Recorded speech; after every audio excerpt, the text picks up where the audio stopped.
మాజీ సీఎం జగన్ పై మంత్రి సత్యకుమార్ ఫైర్ అయ్యారు. 5 ఏళ్లు సీఎంగా చేసిన వ్యక్తికి కనీస జ్ఞానం లేకపోవడం రాష్ట్ర ప్రజల దురదృష్టం అంటున్నారు ఆయన.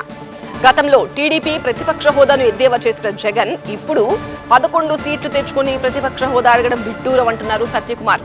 ప్రశ్నించాల్సిన ప్రతిపక్షం అసెంబ్లీకి రావడం లేదు. జగన్ తీరు చిన్నపిల్లాడి చేష్టలా ఉంది అంటున్నారు సత్యకుమార్. దొంగ దొంగ అన్నట్టుగా జగన్ ప్రవర్తన ఉంది. ప్రజా సమస్యలపై చర్చించేందుకు రాని జగన్ నేర చరిత్ర కలిగిన వారిని పరామర్శించేందుకు మాత్రమే వెళుతున్నారు. మాజీ ముఖ్యమంత్రికి ప్రజా సమస్యలు పట్టడం లేదా అని సత్యకుమార్ ప్రశ్నిస్తున్నారు. ఇటువంటి విధ్వంసకర వికృత మనస్తత్వం కారణంగానే ప్రజలు బుద్ధి చెప్పి 11 సీట్లకు పరిమితం చేశారు. ఇదే రకంగా కొనసాగితే రాబోయే రోజుల్లో ఇప్పుడు చూస్తున్నాం ఆయన బయటికి వస్తున్నప్పుడు దేనికోసం వస్తున్నాడు? బయటికి పరామర్శల కోసం వస్తున్నాడు. ఎవరిని పరామర్శల కోసం వస్తున్నాడు? ఎవరైనా ప్రజలు ఇబ్బందుల్లో ఉంటే పరామర్శ కోసం వస్తున్నాడా? లేదా కష్టాల్లో ఉంటున్న వారిని ఆదుకోవడం కోసం వస్తున్నాడా? లేదు.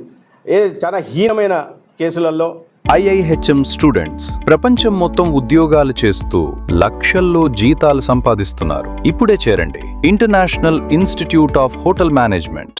అత్యాచారం కేసుల్లో, కబ్జా కేసుల్లో లేదా నేరం ప్రయత్నం చేసిన వాళ్ళపైన, యాక్సిడెంట్లు చేసిన వాళ్ళపైన వాళ్ళని వెళ్ళి పరామర్శకు వెళ్తున్నారు తప్పిస్తే ప్రజల గురించి కానీ, ప్రజల కష్టాల గురించి కానీ ఇవాళ ఎల్నినో సందర్భంగా ఇవాళ తీవ్రమైన దుర్భిక్ష పరిస్థితులు నెలకొన్నాయి.